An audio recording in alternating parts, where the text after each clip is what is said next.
ஓம் ஸ்ரீ குருப்யோ நமக. ஹரஹர சங்கர, ஜெய ஜெய சங்கர. தெய்வத்தின் குரல் இரண்டாம் பாகம். சில சந்த வகைகள். இந்திர வஜ்ரா, உபேந்திர வஜ்ரா, ஸ்ரக்தரா என்றெல்லாம் காவியங்களிலும் ஸ்தோத்திரங்களிலும் பல சந்தஸ்கள் இருக்கின்றன. சிலது ரொம்ப சிக்கலாக மகா புத்திமான்களாலேயே ஏற்றக்கூடியதாக இருக்கும். ஒரு பாதத்துக்கு 8 அக்ஷரம் இருப்பதை அனுஷ்டுப் என்றேன். 9 அக்ஷரம் இருந்தால் பிருகதி என்று அந்த சந்தஸுக்கு பெயர். பங்க்தி என்பது பாதத்துக்கு 10 அக்ஷரம் கொண்ட மீட்டர். திருஷ்டுப் என்பது 11 கொண்டது. 12 அக்ஷரம் கொண்டது ஜகதி. இப்படியே ஒரு பாதத்துக்கு 26 அக்ஷரம் கொண்ட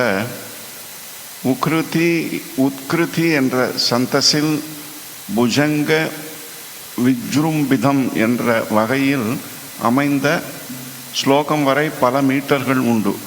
அதற்கு மேல் போய்விட்டால் தண்டகம் என்று பெயர். தண்டகத்தில் பல வகைகள் உண்டு.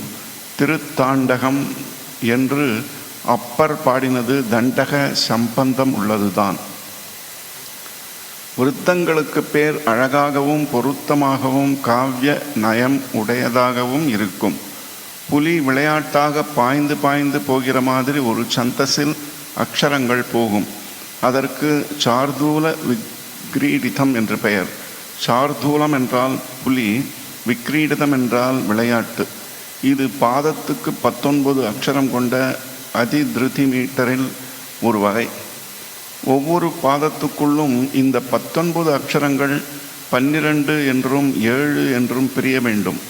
ஆச்சாரியாளின் சிவானந்த லகரியில் 28 பல ஸ்லோகங்கள் இப்படி அமைந்தனவே. காமாட்சியை பற்றியதான மூக பஞ்சதசியில் ஸ்துதி சதக ஆரம்ப ஸ்லோகங்கள் இந்த விருத்தம்தான். கடைசி நூறான மந்தஸ்மித சதகம் முழுவதும் இந்த விருத்தமே. பாம்பு ஊர்ந்து போகிற மாதிரி சப்த அமைப்பு உள்ள சந்தஸுக்கு புஜங்க பிரயாதம் என்று பெயர். புஜங்கம் என்றால் பாம்புதானே. ஆச்சாரியாளின் சுப்பிரமணிய புஜங்கம் இந்த மீட்டரில் இருப்பதுதான். இது பாதத்துக்கு 12 அக்ஷரமுள்ள ஜகதியில் ஒரு வகை. இந்த 12ம் சரியாக 6 6ஆக பிரிந்திருக்க வேண்டும் என்பது விதி. மகா வாக்கிய கூடம் என்கிற மாதிரி. ஆச்சாரியாளின் சௌந்தர லகரி ஸ்தோத்திரமானது சிகரணி விருத்தத்தில் அமைந்ததாகும். இதிலே பாதத்துக்கு 17 எழுத்து அத்தியஷ்டி என்பது இப்படிப்பட்ட 17 எழுத்தாக பாத விருத்தங்களுக்கு பொது பெயர். இந்த 17 எழுத்தும் 6, 11 என்று பிரிந்து பிரிந்து வந்தால் அதற்கு சிகரிணி என்று பெயர். மூக பஞ்சதசியில் பாதாரவிந்தம் சதகம் இந்த மீட்டரில் இருப்பதே. வாய்கொள்ளாமல் ஸ்லோகங்களை கடல் மடை திறந்தாற்போல் சொல்லிக்கொண்டே போவதற்கு ஸ்ரக்தரா ரொம்பவும் ஏற்றதாகும். பிருகிருதி என்ற 21 அக்ஷரம் கொண்ட பாதத்தை உடைய இந்த மீட்டரில் ஒவ்வொரு பாதமும் 3, 7 அக்ஷரங்களாக பிரிந்திருக்கும். ஈஸ்வரன் விஷ்ணு இருவரை குறித்தும் ஆச்சாரியால் செய்திருக்கிற பாதாதிகேச கேசாதி பாத வர்ணனை ஸ்தோத்திரங்களை இந்த விருத்தத்திலேயே பாடியிருக்கிறார். முதலில் இந்திரா வஜ்ரா என்றேனே, அது பாதத்துக்கு 11 அக்ஷரம் கொண்ட திருஷ்டுப் என்ற சந்தஸில் ஒரு வகை. இந்த 11 அக்ஷரத்திலேயே வேறு விதமானது உபேந்திர வஜ்ரா. இரண்டையும் கலந்தது உபஜாதி. காளிதாசனின் குமார சம்பவம் இந்த உபஜாதி மீட்டரில்தான் ஆரம்பிக்கிறது. இவையெல்லாம் வேதத்துக்கு பிற்பட்ட காவியங்களிலும் ஸ்தோத்திரங்களிலும் வருகிற சந்தஸ்கள். வேதத்திலும் வருவதான சந்தஸ்கள் காயத்ரி, உஷ்ணிக், அனுஷ்டுப், பிருகதி, பங்க்தி, திருஷ்டுப், ஜகதி முதலானவை.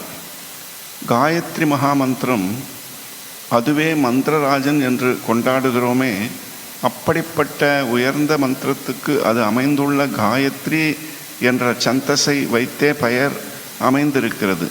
சாதாரணமாக ஒரு மந்திரம் என்றால் அது எந்த தேவதையை குறித்ததோ அதை வைத்தே பேர் சொல்வோம். சிவ பஞ்சாட்சரி, நாராயண அஷ்டாட்சரி, ராம திரையோதசி என்று தேவதைகளின் பெயரையும் மந்திரத்திலுள்ள அக்ஷரங்களின் எண்ணிக்கைகளையும் கொண்டு சேர்த்து சொல்கிறோம். காயத்ரி மந்திரத்துக்கு தேவதை சவிதா. காயத்ரி என்பது மீட்டரின் பெயர்தான். ஆனாலும் மீட்டரையே வைத்து மந்திரத்துக்கு பெயர் சொல்கிறோம். சப்தத்துக்கும் ஸ்வரத்துக்குமே தனியாக தெய்வீக சக்தி உண்டு என்பது போல் சந்தஸின் அமைப்புக்கும் இருக்கிறது என்று இதிலிருந்து தெரிகிறது. 4 கால் சேர்ந்தால் 1. அதனால் ஒரு மந்திரமானாலும் ஸ்லோகமானாலும் 4 பாதம் உண்டு என்றேன். இதற்கு வித்தியாசமாக இந்த காயத்ரி மந்திரத்தில் 3 பாதங்கள் தான் இருக்கின்றன. ஒவ்வொன்றும் 8 எழுத்து கொண்ட 3 பாதங்களாலான 24 அக்ஷர மீட்டராகவே வேதத்தில் உள்ள இந்த காயத்ரி இருக்கிறது. 3 பாதம் இருப்பதால் இதை திரிபதா காயத்ரி என்கிறோம். வேறு பல காயத்ரி வகைகளும் உண்டு. வேதத்தின் முதல் மந்திரமான அக்னிமீளே சூக்தமே காயத்ரி சந்திரஸில் அமைந்ததுதான். காவ்ய ஸ்தோத்திரங்களில் 24 அக்ஷர காயத்ரியானது தலைக்கு 6 அக்ஷரமுள்ள 4 பாதங்களாக பிரியும். பாதம் ஒன்று 7 அக்ஷரமுள்ள 28 அக்ஷர விருத்தம் புஷ்ணிக் எனப்படும்.